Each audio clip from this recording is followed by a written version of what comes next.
नमस्कार दोस्तों, कबीर दास जी एक ऐसे महान संत हैं जिनके दोहे सुनने और समझने से ही मन शांत हो जाता है और ज्ञान प्राप्त हो जाता है, क्योंकि सतगुरु की वाणी सभी का कल्याण करने वाली होती है, सभी वेद और पुराणों का सार होती है।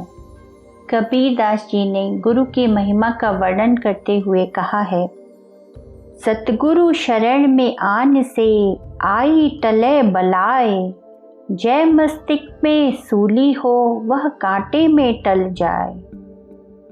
अर्थात सतगुरु के शरण में आने से हमारे ऊपर आई हुई बड़ी से बड़ी कठिनाई और बाधाएं भी तिनके के समान छोटी हो जाती हैं।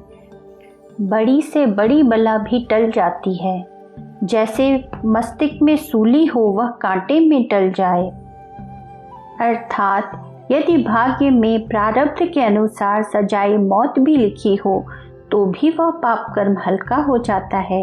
उस साधक को कांटा लगकर मौत की सजा टल जाती है।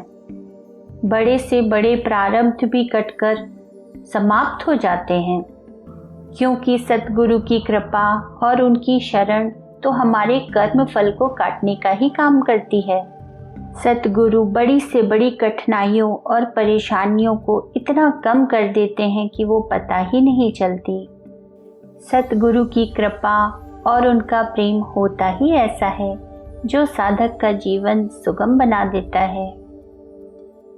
इसी प्रकार कबीर दास जी कहते हैं, गुरु बिन माला फेरते, गुरु बिन देते दान, गुरु बिन दोनों निष्फल हैं, पूछो वेद पुराण।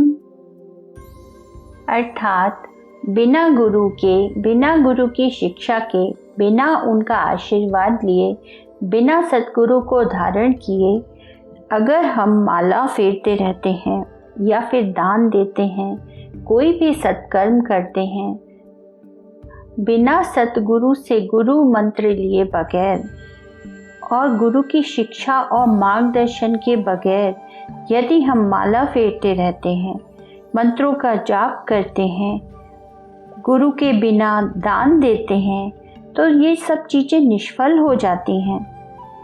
इन चीज़ों का फल हमें प्राप्त नहीं होता। बिना सतगुरु के ज्ञान के और उनके आशीर्वाद और मार्गदर्शन के बगैर ये सब चीज़ें करने से हमारे कर्म बंधन और भी मजबूत हो जाते हैं। बिना गुरु के ज्ञान के ये चीज़ें करने से हम कर्म से मुक्त नहीं हो सकते, मोक्ष प्राप्त नहीं कर सकते। यही बात वेदों और पुराणों में भी कही गई है कि गुरु के ज्ञान से ही मुक्ति संभव है, न कि केवल दान देने और माला फेरने से। तो दोस्तों, ये थे कबीर दास जी के कुछ और दोहे सुनने के लिए और उनका अर्थ जानने के लिए मुझसे जुड़े रहें। अच्छा लगे तो लाइक, सब्सक्राइब एंड शेयर करें। धन्यवाद।